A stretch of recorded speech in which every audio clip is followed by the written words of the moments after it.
નમસ્કાર, સદભાવના વૃદ્ધાશ્રમમાં આપનું સ્વાગત છે। આજ રોજ સદભાવના વૃદ્ધાશ્રમની મુલાકાતે હરીશભાઈ દોશી આવેલા છે। તો તમે સદભાવના વૃદ્ધાશ્રમની મુલાકાત લીધી, વડીલોની મુલાકાત લીધી, તો આપનો સદભાવના વૃદ્ધાશ્રમ પ્રત્યે પ્રતિભાવ આપશો। અમે આટલી બધી પહેલાં માહિતી હતી જ નહીં। આજ ફર્સ્ટ ટાઈમ અમે રાજકોટમાં રહેવા છતાં ફર્સ્ટ ટાઈમ અમે મુલાકાત લીધી, પણ એટલા બધા અમે પ્રભાવિત થયા છીએ આ તમારા કાર્યને જોઈને કે આપણને બીજાને પણ સજેસ્ટ કરવાનું પણ મન થાય અને આ સંસ્થાને જેટલું આપણાથી શક્ય એટલી સહાય કરીએ એ પણ ઓછી છે। આ કાર્ય જોયા પછી અને આ બધા વડીલોના મોઢા ઉપર હાસ્ય જોયા પછી એમ લાગે કે તમે ખરેખર એક જેને કહીને પુણ્યનું ખૂબ હાથું બાંધો છો બધા ભેગા થઈને, અને આવું કાર્ય કરવું એ સહેલી વસ્તુ નથી આ જમાનામાં। અને પાછું બધું એને બધી વસ્તુ ફ્રી આપો છો, ખરેખર આ એક ક્યારે આ કોઈ અલૌકિક છે। તમે તમારા ગ્રુપમાં, મિત્રોમાં બધે શું મેસેજ આપશો?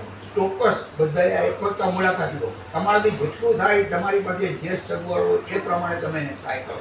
પૈસાથી સહાય કરવાની જરૂર નથી, તમે બીજી રીતે પણ આ પૂછીને સહાય કરી શકો છો, પણ તમે એક વખત મુલાકાત લો, બધા મુલાકાત લેશો તો જ આની તમને ખ્યાલ આવશે કે સદભાવના ટ્રસ્ટ શું કરી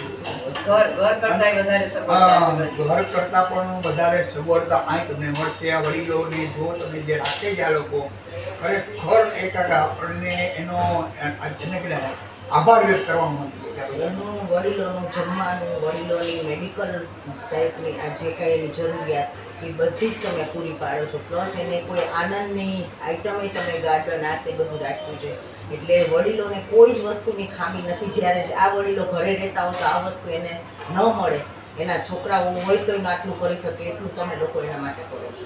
તમારા તરફથી, બધા તરફથી યથા યોગ્ય વડીલો માટે અનુદાન મળેલ છે, બદલ આપ બધાનો ખૂબ ખૂબ ધન્યવાદ। ખૂબ જ નીટ એન્ડ ક્લીન, ખૂબ જ સુંદર વ્યવસ્થા છે, ખરેખર અદ્ભુત ખૂબ અભિનંદનીય છો તમે બધા, ખૂબ ખૂબ અભિનંદન।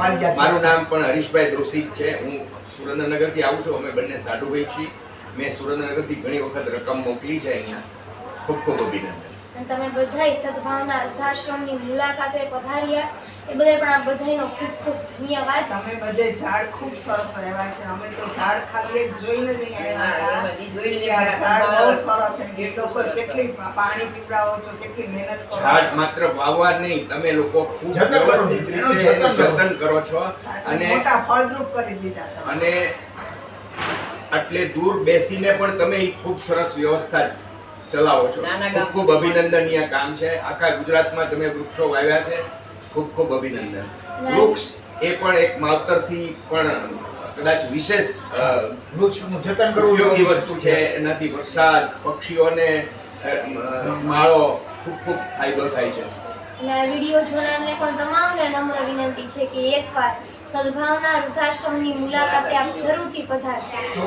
બધાને હું આગ્રહ કરું, એક વખત પધારો, બસ એક જ વખત પધારો, એક મુલાકાત લો, એક વખત સદભાવના ટ્રસ્ટની મુલાકાત ખરેખર લેવા જેવી છે અને બધા લો એવી મારી નમ્ર વિનંતી છે બધા જે વિડીયો જોતા હોય બધાને।